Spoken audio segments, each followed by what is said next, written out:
watching News 3 HD this morning.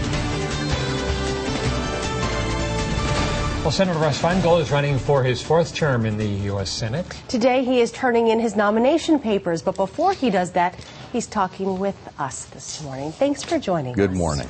Okay, so last week, 72,000 Wisconsin families lost benefits, and Congress has not passed an extension for the long-term benefits yet. So what do you see is going to be happening with this? Well, that's just wrong. I mean, we've always had a bipartisan understanding that when people are unemployed, we've got to help them out.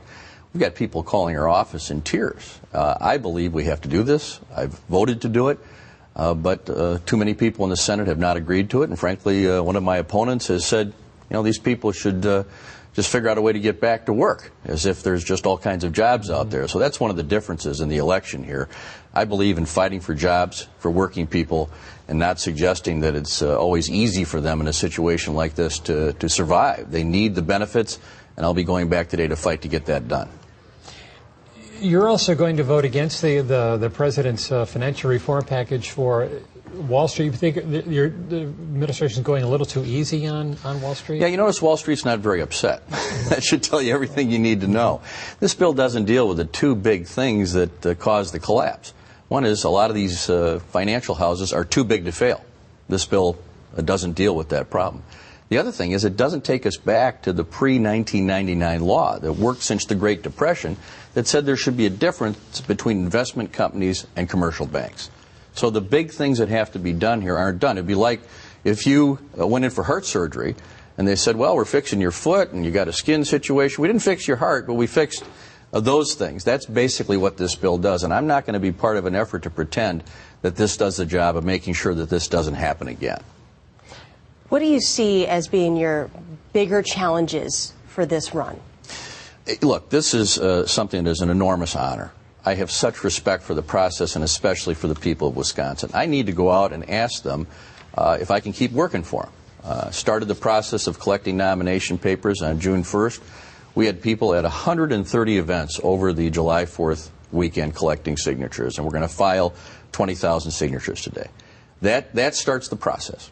And the process is of going to the people of the state and saying, look, I've got a plan to reduce spending. I've got a plan to make sure that we have job creation through a jobs tax credit, and I would respectfully like the opportunity to continue to work with you. That is the challenge, is asking people, have I done a good job? Do you think I'll continue to do a good job? The president's spokesman, Robert Gibbs, was on doing the Sunday talk show circuit yesterday, and he said that it's almost a good likelihood that the Democrats are going to lose some seats in Congress.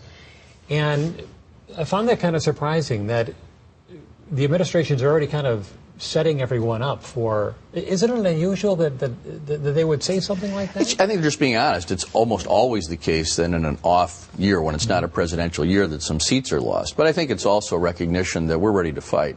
Those on the other side think they've already won. They're very cocky. They go, we're going to have a great year, we're going to have a big sweep. But the truth is there's no plan. One of my opponents, Mr. Johnson, has zero plan to reduce the federal deficit. In fact, he wants to move it the other way. He has no plan to create jobs at all.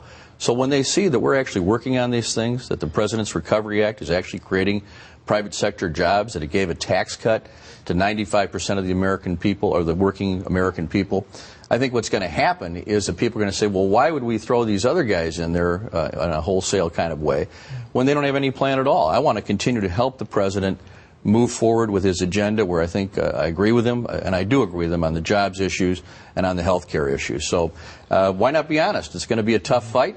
All you have to do is win by one vote, and I plan to win by at least one vote, and I think that's what we're going to try to do in other races as well. All right. Thank you. You have a busy day today. Thanks for joining us this morning. Thank you.